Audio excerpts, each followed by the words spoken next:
The grand hall fell deathly silent as the heavy parchment hit the ancient oak table. Genevieve did not flinch beneath the Alpha King's furious golden gaze. For 5 years she had endured his coldness, his cruel dismissals, and the deeply humiliating presence of his pregnant mistress parading through her home. Tonight, it ended. She slid the ink-stained separation decree forward, leaning in so only he could hear the words that would shatter his glorious, arrogant reign. "That's not your heir," she whispered. The northern winds of the Harrington territory howled against the stone walls of the great keep, but the chill inside the castle was far more bitter than the snowstorm raging beyond its borders. Genevieve of House Montgomery, the Luna Queen of the Northern Wolves, stood by the frost-covered window of her chambers, looking out at a kingdom that no longer felt like hers. For 5 years, Genevieve had been the dutiful mate to Alpha King Cedric Harrington. She had fought by his side during the Blood Moon skirmishes, negotiated peace treaties with the Southern Pax, and healed the wounded with her own hands. She had loved him with the fierce, unwavering devotion that only a true, fated mate could possess. But love, it seemed, was a fragile thing in the face of ambition and bloodlines. Genevieve's womb had remained empty. 5 brutal, unforgiving winters had passed, and she had failed to produce the one thing the realm demanded above all else: a royal alpha heir. In the werewolf kingdoms of the 13th century, a king without an heir was a king whose throne was inherently vulnerable. Cedric's once warm golden eyes had gradually turned to ice. The midnight conversations filled with laughter and shared dreams had been replaced by suffocating silence, and eventually by the heavy scent of another woman. Her name was Lady Rosalind of the Western Valleys. Rosalind was everything Genevieve was not. Petite, soft-spoken, and armed with a cloying, helpless demeanor that made the dominant men of the court feel like gods. And now Rosalind was heavily pregnant, her belly swelling with the child that Cedric claimed would secure his legacy. Genevieve closed her eyes as the sickeningly sweet scent of roses and musk drifted through the stone corridors, infiltrating even her private chambers. It was Rosalind's scent, intertwined with the sharp, dominant pine scent of Cedric. It was a daily, visceral reminder of her husband's betrayal. In werewolf culture, taking a second mate while the first still lived was a rare and deeply scandalous act, permitted only by the high clergy under the strict condition of barrenness. Cedric hadn't formally stripped Genevieve of her title yet, but he had moved Rosalind into the royal wing, showering her with jewels, silks, and the affection he had once reserved solely for his Luna. "My lady," a soft voice broke through her reverie. It was Clara, her most loyal handmaiden. "The king has requested your presence in the great hall. Lady Rosalind has... She has requested the Luna's winter furs for the evening banquet. The king commands it." Genevieve turned, her expression an unreadable mask of calm. Beneath her ribs, her wolf snarled, thrashing against the indignity of it all. The winter furs were a sacred mantle, passed down through generations of Luna Queens. To give them to a mistress was the ultimate insult.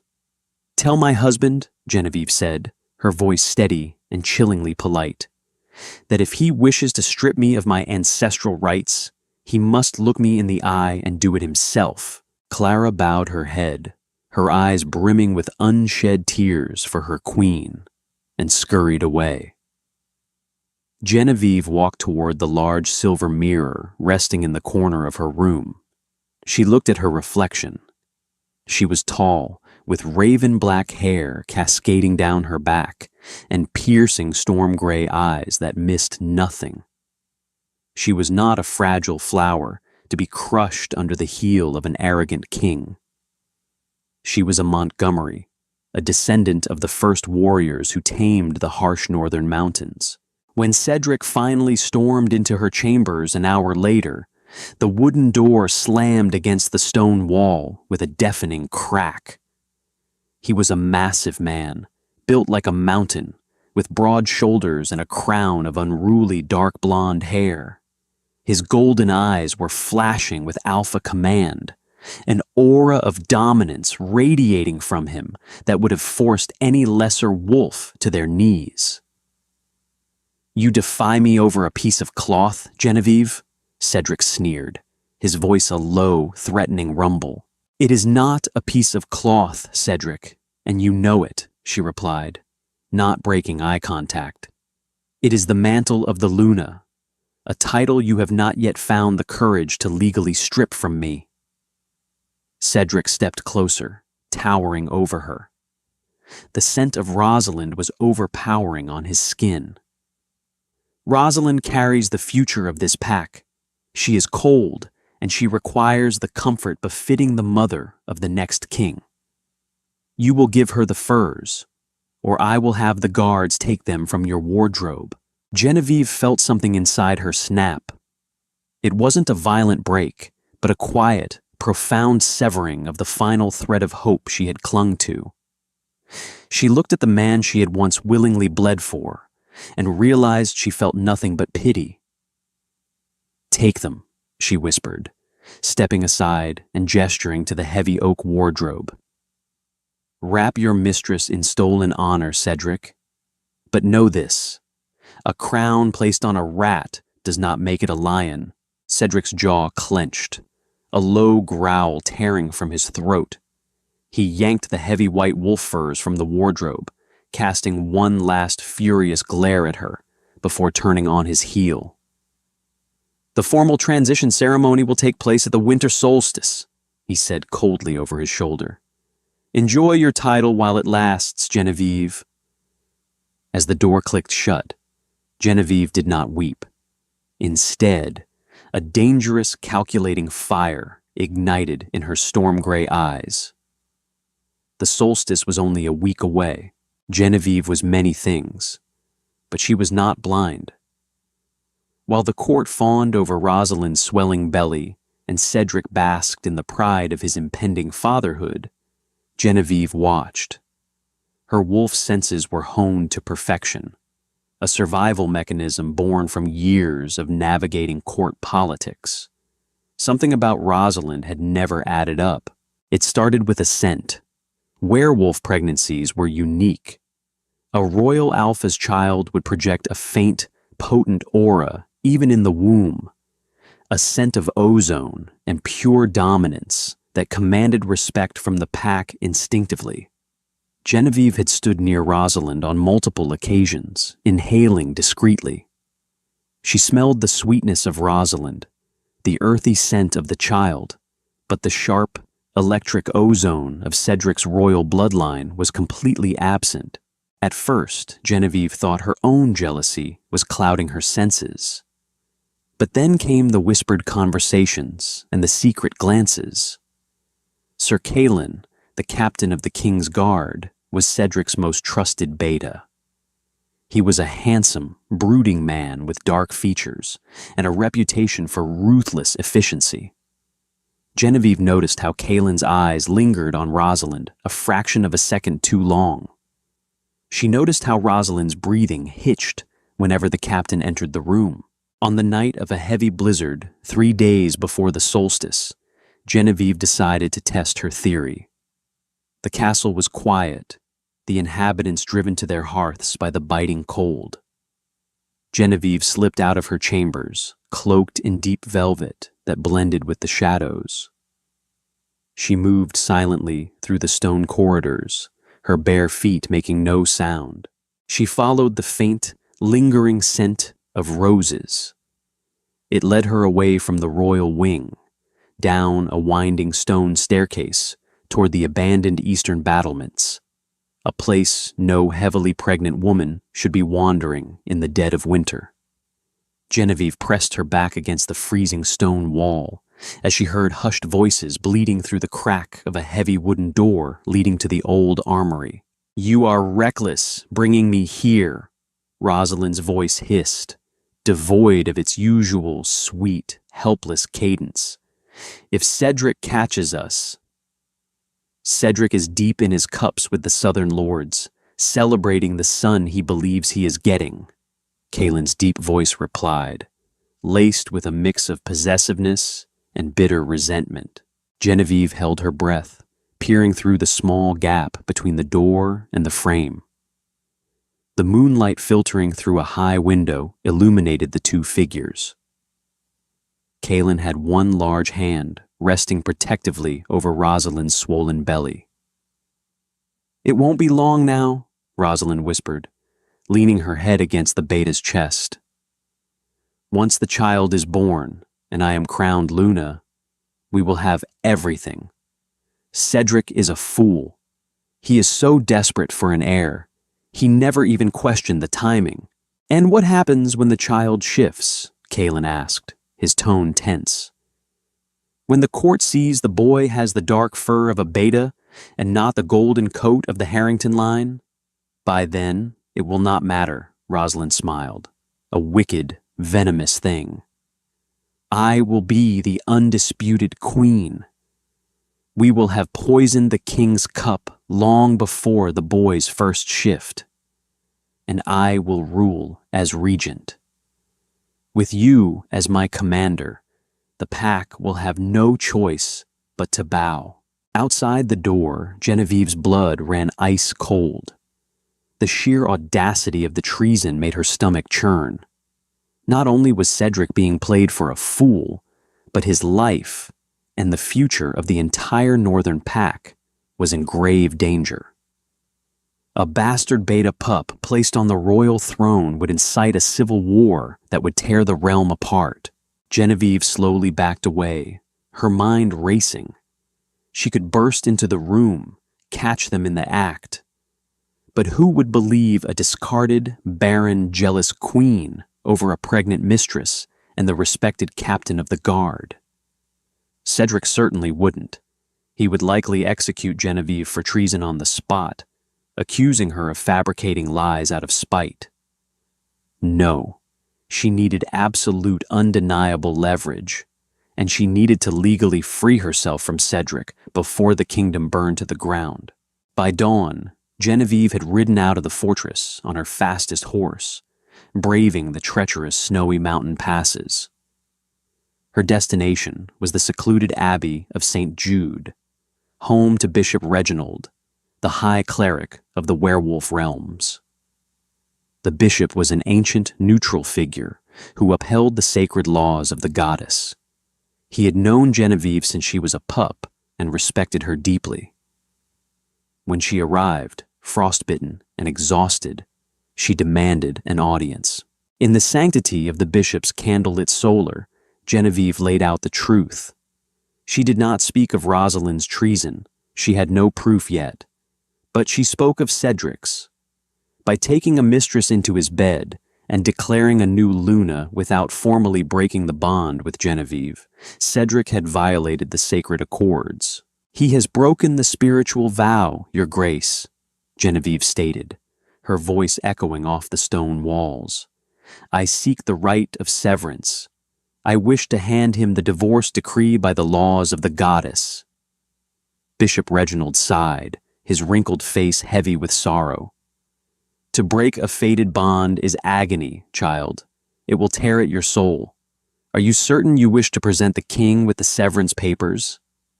"He severed the bond the day he paraded her into my home," Genevieve said firmly. "I am only making it legal. Give me the papers, Bishop." With a heavy heart, the bishop drew up the ancient, magical decree. It was written on vellum, inscribed with blood ink, requiring only the signature of the Luna and the king to legally shatter their marriage and strip the king of any rights over her. Genevieve signed her name with a steady hand. She rolled the parchment, tied it with a black ribbon, and mounted her horse. The winter solstice was tomorrow, It was time to burn Cedric's illusions to ash. The great hall of Winterbourne Castle was a spectacle of roaring hearths, overflowing goblets of spiced wine, and the raucous laughter of lords and ladies from across the territory. Banners of gold and crimson draped from the rafters, celebrating the winter solstice and the dawn of a new era for House Harrington. At the head table, Alpha King Cedric sat in his carved oak throne, looking every inch the conquering monarch. To his right sat Lady Rosalind, draped ostentatiously in the stolen white wolf furs of the Luna. She looked radiant, sipping water from a jeweled goblet and smiling sweetly at the nobles who came to pay their respects to her swollen belly. To Cedric's left stood Sir Calin, watchful and stoic, playing the part of the fiercely loyal beta flawlessly. The only seat empty was the Luna's throne, placed slightly lower on Cedric's left. As the feast reached its peak, Cedric stood, raising his golden goblet. The hall instantly quieted, hundreds of eyes turning toward their alpha. "My loyal wolves," Cedric's voice boomed, rich and commanding. "Tonight, we celebrate the turning of the season, but more importantly, we celebrate the future. For too long, the North has worried for the legacy of its king, but the goddess has blessed us." He gestured grandly to Rosalind, who lowered her eyes in a practiced display of modesty. "Lady Rosalind carries the true royal heir of the Harrington line. Tonight, I officially decree that the era of Baron Winters is over. I am setting aside Genevieve of House Montgomery, and I shall elevate Rosalind to take her place as your Luna Queen." A murmur rippled through the crowd. Some cheered, eager for an heir, while others exchanged uneasy glances, uncomfortable with the blatant disrespect shown to a woman who had bled for their pack. Before Cedric could raise his cup to toast, the heavy iron-wrought doors of the great hall groaned open.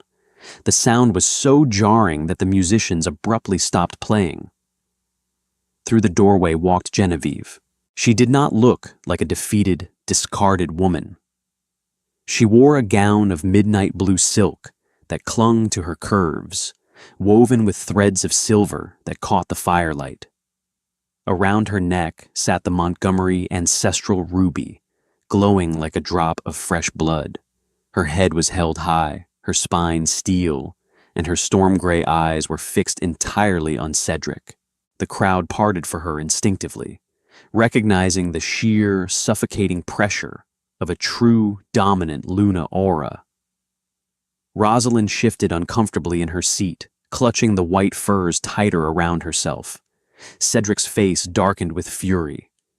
"Genevieve, you were not summoned. Return to your chambers immediately. I will deal with your insubordination later." Genevieve stopped directly in front of the high table. She did not bow. She did not avert her gaze. Slowly, she reached into the folds of her velvet cloak and withdrew the rolled parchment, tied with the black ribbon. "I have not come to feast, Cedric," Genevieve's voice rang out, crystal clear and devoid of any warmth. "I have come to free myself." She tossed the heavy scroll onto the table. It rolled precisely to stop against Cedric's goblet. "What is the meaning of this?" Cedric growled, staring at the black ribbon, the universal symbol of death or severing. "Those are the severance decrees, drafted and blessed by Bishop Reginald," Genevieve announced, ensuring her voice carried to the farthest corners of the hall. "I, Genevieve of House Montgomery, do officially reject you, Cedric of House Harrington, as my mate, my alpha, and my king. You are free to marry your mistress. I relinquish my title, my crown, and my ties to this pack." Gasps erupted around the hall. To reject an alpha king publicly was unheard of. It was a profound blow to his ego and his dominance. Cedric's golden eyes flared with a dangerous feral light. His fangs extended slightly as his wolf pushed to the surface. "You dare?" Cedric hissed, leaning over the table. "You come into my hall, barren and useless, and try to make a mockery of me? I was replacing you anyway, Genevieve. You are a failure as a Luna." Genevieve smiled. It was not a happy expression. It was a smile sharp enough to draw blood. She stepped closer to the table, ignoring the low growl rumbling in Cedric's chest, and leaned in so that only Cedric, Rosalind, and the frozen Captain Kalen could hear her next words clearly. "I am not the failure, Cedric," Genevieve whispered softly, her eyes flicking momentarily to the terrified face of Rosalind, then to Kalen, before settling back on the king. "And that," she pointed a slender, steady finger at Rosalind's massive belly. "That's not your heir." The silence that followed Genevieve's declaration was absolute, a heavy, suffocating weight that pressed down upon the great hall. The crackle of the hearth fires seemed deafening. Cedric stared at her, the golden glow of his alpha wolf flickering in his irises, caught between utter bewilderment and uncontrollable rage. "What venom are you spitting, Genevieve?" Cedric's voice was a dangerous, rumbling vibrato that rattled the silver goblets on the tables. "You have lost your mind. Jealousy has rotted your senses." Beside him, Rosalind had gone ashen. The rosy flush of the triumphant mistress drained from her cheeks, leaving her looking sickly and fragile beneath the massive white furs. She shrank back into the carved wood of her chair, her eyes darting frantically towards Sir Kalen. Genevieve caught the look.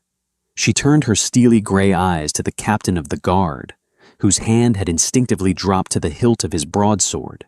"I have lost nothing but the shackles of a blind man," Genevieve declared, her voice ringing with the authority of the Montgomery bloodline. She turned back to Cedric. "You want an heir so desperately, Cedric, that you ignored the very instincts the goddess gave you. You smell the sweet rot of her perfume, but you do not smell the ozone of your own bloodline. The child she carries is not of royal blood." Cedric slammed his massive fists onto the oak table, splintering the wood. "Silence! I will have your tongue for treason." "Treason?" Genevieve let out a harsh, bitter laugh.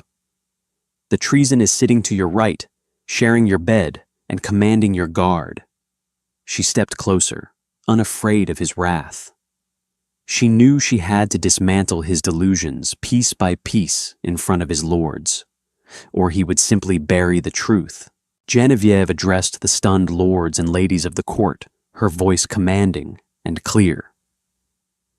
The absence of the royal scent. Any pack doctor or elder knows that a royal alpha pup projects a dominant aura by the 6th month. Rosalind is in her 8th. There is no ozone, no lightning, only the damp earth scent of a beta. The Armory Confession. 3 nights ago, during the blizzard, I stood outside the old Eastern Armory. I listened as your precious mistress and your loyal captain, Sir Kalen, plotted your murder. The poison plot. They planned to poison your cup before the child's first shift, Cedric. They intend to rule as regent and commander, while a bastard beta pup sits on the Harrington throne. "Lies!" Rosalind shrieked, tears springing to her eyes as she attempted to play the victim. "My king, she is mad. She wishes to see me and your unborn son dead because her own womb is a barren wasteland. Please, protect us." Cedric's chest heaved. He looked at Genevieve, his fated mate, a woman who had never lied to him in 5 years of marriage. Then he looked at Rosalind, weeping hysterically, and finally at Kalen. It was the beta's reaction that damned them. Kalen was a warrior, a man accustomed to the battlefield, not the intricate web of courtly lies. Beneath the piercing, suspicious stares of the entire northern nobility, his nerve broke. The scent of sour fear, a sharp, acrid stench, suddenly rolled off him in waves. "My king, it is a fabrication," Kalen began, but his voice lacked conviction, and his eyes darted toward the exits. A true wolf knows the scent of deceit before the words even leave the tongue. Ancient Northern proverb. Cedric was arrogant, but he was not an idiot. The sheer, overwhelming scent of Kalen's guilt hit him like a physical blow. The king's golden eyes widened, and then a terrifying primal roar tore from his throat. The sound was so violent that several lesser wolves in the hall dropped to their knees, clutching their ears. "Kalen!" Cedric roared, flipping the heavy oak table aside as if it weighed nothing. Gold plates and wine goblets went crashing to the stone floor. Before Cedric could lunge, Kalen drew his broadsword. The beta knew that a confession of treason meant an agonizing death. In a desperate, suicidal bid for survival, he didn't attack the king. He lunged at the source of his exposure. He lunged at Genevieve. "Die, you witch!" Kalen bellowed, bringing the heavy steel down in a deadly arc. Genevieve did not flinch. Before the blade could even come close to her, a massive blur of golden fur and muscle intercepted it. Cedric had shifted midair, a monstrous, towering, dire wolf of pure gold. His massive jaws clamped shut over Kalen's sword arm with a sickening crunch of shattering bone. Kalen screamed, dropping the sword as the king tore his arm away. The great golden wolf pinned the beta to the floor. Massive fangs bared at Kalen's throat, a low, murderous growl vibrating through the stone foundations of the keep. Rosalind was shrieking, scrambling backward over the fallen chairs, clutching her belly in pure terror. "No, Kalen, please, my king, have mercy." The golden alpha snapped his massive head toward Rosalind, his eyes burning with the realization of her ultimate betrayal. The woman he had elevated, the woman he had shamed his true mate for, had been conspiring to murder him and place a traitor's bastard on his throne. Genevieve stood perfectly still amidst the chaos. She looked down at the parchment resting safely on the floor where it had fallen. She bent down, picked it up, and walked over to the massive, heavily breathing form of her husband's wolf. Slowly, Cedric shifted back to his human form, his clothes torn, his mouth stained with his beta's blood. He stood up, trembling with an adrenaline-fueled rage and a sudden, crushing wave of realization. He looked at Genevieve, his chest heaving, his golden eyes pleading for a different reality. "Genevieve," he choked out, the words sounding like broken glass. "Sign it, Cedric," she said coldly, holding out a quill she had taken from a nearby clerk's desk. "Sign the severance decree. You have your traitors to deal with, and I have a long ride home." Cedric looked at the blood-inked vellum. To sign it was to officially, permanently break the spiritual tie between them. It was a physical tearing of the soul. "No, I did not know. Genevieve, we can sign it." Genevieve's voice cracked like a whip, laced with her own dormant Luna command. "You paraded that whore in my home. You gave her my furs. You broke my heart for a lie. I will not remain shackled to a fool. Sign it, or I will take it to the High Council and have you declared unfit to rule." With trembling hands, his spirit shattered by the magnitude of his colossal mistake, Alpha King Cedric took the quill. As the ink met the vellum, a sharp, physical pain lanced through the room, the magical severing of a fated bond. Cedric gasped, dropping to one knee as the tie snapped. Genevieve felt the tear, a phantom blade sliding through her chest, but she locked her jaw and refused to shed a single tear. She took the parchment, rolled it up, and turned her back on the broken king, the bleeding traitor, and the weeping mistress. As she walked out of the great hall, the heavy iron doors shutting behind her, Genevieve of House Montgomery was a queen no more. But for the first time in 5 years, she was free. The journey back to the rugged highlands of the Montgomery territory was brutal. The winter storms were unforgiving, whipping ice and snow against Genevieve and her small retinue of loyal guards who had chosen to forsake the king and follow their true Luna. When the imposing black stone spires of Airy Keep finally pierced the snowy horizon, Genevieve felt a profound sense of exhaustion settle into her bones. She was home. Lord Gideon Montgomery, her elder brother, and the formidable alpha of the Airy pack rode out to meet her at the gates. Gideon was a man carved from ice and granite, possessing the same piercing storm-gray eyes as his sister. When he saw her pale face and the lack of the king's royal guard, his jaw tightened. "The bond is broken," Genevieve said simply as she slid from her exhausted horse, collapsing into her brother's arms. "Then the king of the north has signed his own death warrant," Gideon rumbled, holding her fiercely. "Welcome home, sister. Let the bastards in Winterbourne rot." In the weeks that followed, word of the winter solstice massacre spread across the continent like wildfire. Genevieve, however, was not concerned with Cedric's misery. She was trying to survive her own. Despite the warmth of her childhood home and the fierce protection of her brother, Genevieve was unwell. Since arriving at Airy Keep, she had been plagued by extreme fatigue, dizzy spells, and violent bouts of morning sickness. At first, she attributed it to the trauma of the severance.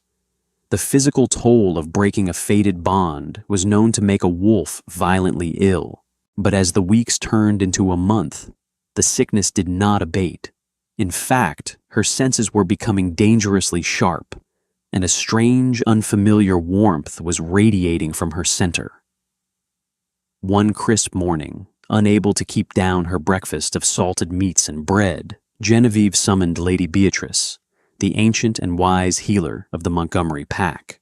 Beatrice was a blind elder, a woman who saw the world through auras, scents, and the spiritual currents of the goddess.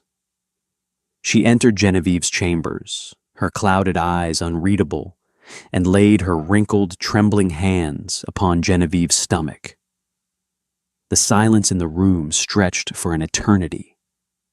Suddenly, the old woman gasped, falling to her knees on the stone floor, tears streaming from her unseeing eyes. "Beatrice? What is it?" Genevieve asked, a spike of panic in her chest. "Is it an illness? A rot from the severance?" "Oh, my sweet girl," Beatrice wept, pressing her forehead against the floorboards in a gesture of profound reverence. "It is not an illness. It is a miracle." Genevieve froze. "Speak plainly, Beatrice." "You are carrying, my lady," the old healer whispered, her voice trembling with awe. "And it is no ordinary pup. I feel the storm. I feel the lightning. You carry the blood of the Montgomerys and the pure, concentrated ozone of the royal line." Genevieve's breath left her lungs in a rush. Pregnant, after 5 years of crushing disappointment, of enduring the whispers of barren queen, of watching her husband take a traitor into his bed to secure an heir. She was pregnant. Cedric's child, the true heir to the northern throne. "How?" Genevieve whispered, her hands shaking as she touched her own flat stomach. "How did I not know? How did the royal physicians not detect it before I left?" "The poison, my lady," Beatrice explained, rising slowly. "Rosalind was not just plotting the king's death. She was ensuring her own ascension. You were being fed wolfsbane-laced tea, in doses just small enough to keep your wolf suppressed and your womb hostile, but not enough to kill you outright. When you left Winterbourne, you left the poison behind. Your wolf healed, and the goddess blessed the final nights you spent with your mate before the betrayal.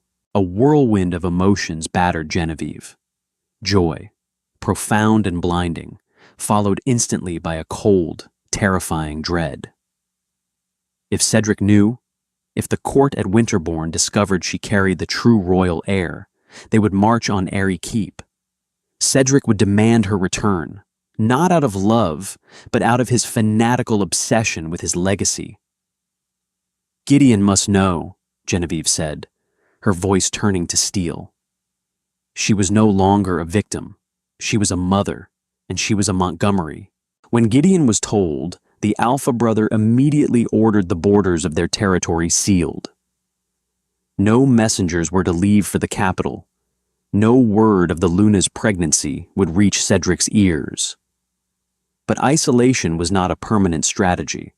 House Montgomery was powerful, but they could not stand alone against the combined might of the Northern Royal Army if Cedric found out and decided to take the child by force. They needed an alliance, a powerful, unshakable alliance. As if the goddess herself was spinning the threads of fate, a raven arrived 2 days later, bearing a wax seal of a rearing stag, the crest of the Eastern Ridge. It was a formal missive from Duke Alistair of the East, a legendary alpha warrior whose lands bordered the Montgomerys. Alistair was known for his ruthless cunning on the battlefield and his deep, long-standing disdain for Cedric Harrington's arrogance. Gideon read the parchment aloud in the war room, his eyes widening. Duke Alistair offers a formal military pact, Gideon said, looking at his sister. He has heard of the severance. He respects the Montgomery bloodline. And, Gideon hesitated, clearing his throat. He formally requests your hand in marriage, Genevieve. He offers his armies to protect our borders from Cedric's inevitable wrath in exchange for a union of our houses. Genevieve stared out the window at the snow-capped peaks. Alistair was a fierce, honorable man. He had always looked at her with a quiet, burning respect during the diplomatic summits of the past. She placed a protective hand over her stomach. Cedric had cast her aside for a fake heir. He had broken her heart and shattered their bond. But she held the ultimate card now. She held the future of the North in her womb. Send word to Duke Alistair, Genevieve said, a dangerous, beautiful smile curving her lips. Tell him the former queen accepts his proposal. And tell him he is going to be a father. Duke Alistair of the Eastern Ridge did not arrive at Airy Keep with a grand, boastful procession. He arrived with 300 battle-hardened cavalrymen, their armor gleaming dull gray beneath the winter sun, moving with a synchronized discipline that spoke of absolute military supremacy. Alistair himself rode at the front, a towering figure draped in heavy bear pelts, his hair the color of rusted iron, and his eyes a piercing, intelligent emerald green. Genevieve met him in the great solar of the keep, standing beside her brother, Gideon. She wore no crown, only a simple, elegant gown of forest green, but her posture was that of an undisputed monarch. Alistair bowed, a deep, respectful gesture rarely seen from an alpha of his standing. Lady Genevieve, the North is a darker place without your light in Winterbourne, and the East is bold to ride so close to the king's borders, Genevieve replied smoothly, gesturing for him to take a seat by the roaring hearth. Once the formalities were concluded and they were left alone, Genevieve did not waste time with courtly dances. The survival of her child depended on absolute transparency.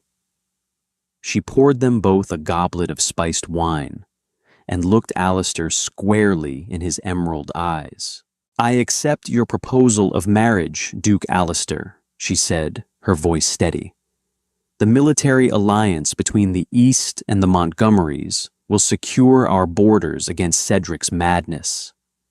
But before we sign the treaties, there is a truth you must know, a truth that could bring the entire royal army crashing down upon your lands." Alistair took a slow sip of his wine, unbothered. "I am a man who appreciates truth, Genevieve. Speak it." "I am pregnant," she stated, resting a hand on her abdomen. "With Cedric's child, the true royal heir of the Harrington line. He does not know, and if he finds out, he will tear the realm apart to claim the child." A tense silence filled the room. Genevieve watched Alistair's face carefully, expecting the prideful rejection most alphas would display at the prospect of raising a rival's offspring. Instead, a slow, dangerous smile spread across Alistair's scarred face. Cedric cast aside the greatest Luna of our age for a traitor, and in doing so, he forfeited his legacy, Alistair rumbled, leaning forward. "This child is not a Harrington. By the laws of the severance, Cedric relinquished all claims to you and any unborn kin. The child is a Montgomery, and when you marry me, I will blood adopt him. He will bear the crest of the stag. We will not hide from Cedric's wrath, Genevieve. We will forge a king who will one day eclipse him." The wedding took place 3 days later under the ancient weirwood trees of the eastern forests. There was no opulent banquet, no stolen furs, no deceit. It was a union of strength, mutual respect, and a shared vision for the future. As Alistair placed the iron and emerald crown of the East upon Genevieve's head, she felt a profound sense of peace. The phantom ache of the severed fated bond was finally eclipsed by the solid, unwavering loyalty of her new husband. Months passed, and the bitter winter gave way to a blooming spring. On a night of a violent thunderstorm, beneath the flashing lightning that illuminated the eastern ridge, Genevieve gave birth. The cries of the newborn boy shattered the silence of the birthing room. As the midwives cleaned him and placed him in Genevieve's tired arms, the entire castle felt a shift in the air. The scent. It was unmistakable. The sharp, crackling scent of ozone and dominant pine filled the room, overpowering everything else. It was the scent of a royal alpha, pure and untainted. The eyes. When the boy opened his eyes, they were not the storm gray of the Montgomerys, nor the emerald of Alistair. They were brilliant, luminous gold. They named him Tristan. For 4 years, the East and the Montgomery territories prospered behind heavily fortified borders. Tristan grew into a robust, fiercely intelligent toddler, shadowing Alistair's every move. Alistair loved the boy as his own flesh and blood, teaching him how to hold a wooden sword and tracking animals in the forest. To Tristan, Alistair was his father in every way that mattered. Meanwhile, Winterbourne was rotting from the inside out. King Cedric had become a shadow of his former self. Without Genevieve's steady hand, the Pax's economy faltered and rebellion sprouted in the southern territories. He was plagued by nightmares of Caelin's betrayal and Rosalind's treachery, drowning his regrets in strong ale. He had taken no new mate, his court a bleak, joyless place. The secret of Tristan's existence was fiercely guarded, but a secret of that magnitude could only remain hidden for so long. During the summer solstice trading festival on the neutral border of the Riverlands, a spy loyal to Cedric, a slippery merchant named Lord Corrin, spotted something impossible. He saw Duke Alistair and his Duchess, Genevieve, walking through the market. Riding on Alistair's broad shoulders was a 4-year-old boy. Corrin's wolf senses flared. The boy possessed raven-black hair, but as he laughed, Corrin saw the flash of golden eyes, and then the wind shifted, carrying the scent of ozone and pine directly to the spy's nose. Corin did not wait to buy his wares. He rode his horse to the point of exhaustion, arriving at Winterbourne 3 days later. When Corin delivered the news in the desolate great hall, Cedric dropped his goblet. The gold clattered against the stone floor, echoing in the deafening silence. "A boy?" Cedric whispered, his voice trembling, his golden eyes wide with a manic, desperate light. "She has a son, with golden eyes, with my scent?" "Yes, my king," Corin bowed low, terrified of the Alpha's volatile aura. "He looks to be about 4 years of age. He is your true heir." The realization hit Cedric like a physical blow. The timeline aligned perfectly with the weeks before the severance. Genevieve had not been barren. She had carried his legacy all along, and he had literally pushed her into the arms of his greatest rival. "She stole him," Cedric growled, the long dormant alpha dominance exploding from him, cracking the stone beneath his boots. "She stole my heir, my blood. Assemble the generals, muster the royal army. We march on the eastern ridge at dawn. I will take back my son, and I will burn Alistair's kingdom to the ground. To do it, the Valley of Iron, a massive craggy expanse that served as the natural border between the north and the east, became the staging ground for a war that had been brewing for half a decade. Cedric arrived with 10,000 armored wolves, their banners of crimson and gold snapping aggressively in the howling wind. He expected to catch the east unprepared.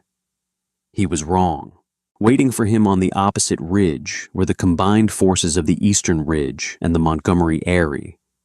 They were outnumbered, but they held the high ground, a wall of gray steel and hardened warriors ready to die for their duke and duchess. Genevieve did not cower in a castle. She rode out to the center of the valley for the parley, flanked by Alistair on a massive war horse and Gideon on his armored dire wolf. She wore a breastplate of boiled leather and steel, her raven hair braided back, looking every inch the warrior queen the North had foolishly discarded. Cedric rode out to meet them, accompanied by 2 of his generals. When he stopped his horse 10 paces from Genevieve, his breath caught in his throat. She was more beautiful than he remembered, radiating a power and contentment she had never possessed in Winterbourne. But Cedric's eyes quickly darted to the banners behind her, searching frantically. "Where is he?" Cedric demanded, his voice a gravelly bark. "Where is my son, Genevieve?" "Your son?" Genevieve raised an elegant eyebrow, her tone laced with ice. "I know of no son of yours, Cedric. I recall you parading a bastard beta pup as your heir. I assume that did not go well for you?" Cedric flinched as if struck. "Do not play games with me." Corin saw him, golden eyes, the royal scent.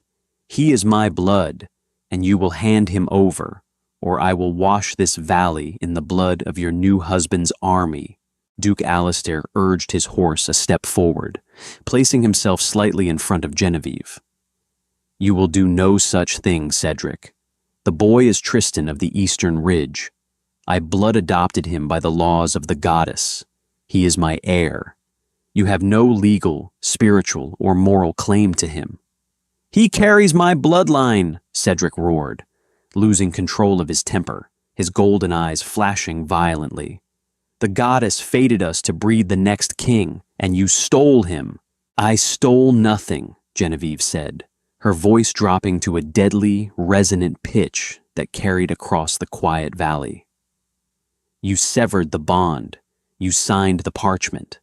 When you rejected me, you rejected everything that came from me. You are a dying branch on a rotting tree, Cedric. Go back to Winterbourne and die alone." Cedric's sanity snapped. The thought of his fated mate and his true son belonging to another man was a torment his wolf could not endure. He drew his broadsword, pointing it directly at Alistair. "I invoke the right of the sovereign," Cedric bellowed. A collective gasp echoed from the generals on both sides. The right of the sovereign was an ancient, sacred challenge. An Alpha King could challenge a rival Alpha to a duel of blood. To the victor went the disputed lands, titles, or kin. To the loser went death. "Decline it, Alistair," Gideon hissed softly. "Our archers can end him in seconds." But Alistair dismounted his horse, drawing a massive two-handed greatsword from his back. "I accept the challenge. The terms: if I win, you and your army retreat to Winterborn and never speak of my son again. If you win, you take my life. And my mate, and my son," Cedric added, his fangs extending as he vaulted off his horse. "You will never touch them," Alistair promised, his green eyes burning with lethal intent. The battle was a terrifying display of primal brutality. Both alphas shifted partially, drawing on the immense strength and speed of their wolves while maintaining their human forms to wield their heavy steel. Cedric fought like a cornered beast, fueled by 5 years of misery, desperation, and madness. His strikes were wild, heavy, and destructive. He swung his broadsword with the force to cleave a man in half, roaring with every exertion. But Alistair fought with the disciplined, calculated coldness of a man who had everything to protect. He parried Cedric's wild strikes, letting the frantic king tire himself out. The clash of steel rang through the valley like thunder. Cedric lunged, leaving his left flank exposed. It was the fatal mistake of a man blinded by rage. Alistair sidestepped the heavy blow with blinding speed. He brought the pommel of his greatsword crashing into Cedric's jaw, shattering the bone, and then swept Cedric's legs out from under him with a vicious kick to the knee. Cedric hit the dirt with a heavy thud. Before he could raise his blade, Alistair's foot pinned his wrist to the ground, and the tip of the greatsword was pressed firmly against the king's throat, drawing a bead of blood. The valley fell dead, silent. The undisputed king of the north had been bested. "Yield," Alistair commanded, his chest heaving, his eyes entirely wolf-like. Cedric glared up at him, blood pouring from his shattered jaw, his golden eyes filled with tears of absolute defeat. He looked past Alistair to Genevieve, who sat atop her horse, looking down at him with an expression of complete indifference. There was no pity, no lingering love, nothing. "Kill me," Cedric rasped, closing his eyes. "Without my heir, without her, I have nothing. End it." Alistair raised the greatsword to deliver the final strike, but a voice stopped him. "No." Genevieve dismounted and walked gracefully toward the two men. She stood over the broken king, her shadow falling across his bleeding face. "Death is a mercy you have not earned, Cedric," Genevieve said softly, but her words carried the weight of an anvil. "If you die today, your army will martyr you. They will sing songs of a tragic king who died fighting for his family. I will not allow you that glory." She looked at Alistair and nodded. Alistair stepped back, sheathing his sword. "You will live, Cedric," Genevieve decreed, bending slightly so only he could see the absolute victory in her eyes. "You will ride back to your empty castle. You will sit on your cold throne. And you will live out the rest of your days knowing that your true mate is loved by a better man. And your true son will one day march on Winterborn and take your crown, not as a Harrington, but as a stag of the East. You will live with your failure. Every single day." Cedric let out a guttural, heart-wrenching sob, curling into himself in the dirt. The great Alpha King was utterly broken, reduced to a weeping shell in front of his entire army. Genevieve turned her back on him, walking to Alistair. He offered her his hand, helping her back onto her horse. "Let us go home, my love," she said, a genuine warm smile finally breaking across her face. Tristan is waiting. As the Eastern and Montgomery armies turned and marched back toward the ridge, Cedric's generals scrambled to collect their weeping king from the mud. The North would never rise again under his rule, and the legend of the true queen's revenge was cemented into history forever.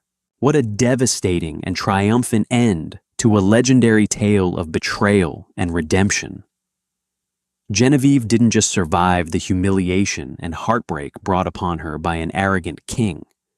She masterfully rewrote her own destiny, claiming the ultimate victory without shedding a single drop of her own blood. Cedric's obsession with a false legacy cost him everything, leaving him with the most agonizing punishment of all, living with his colossal mistakes. If you loved this story of vengeance, loyalty, and true alpha power, make sure to hit that like button, share this video with your fellow werewolf romance fans, and subscribe to the channel for more epic, dramatic stories. Leave a comment below. Did Cedric deserve worse, or was Genevieve's punishment the perfect revenge?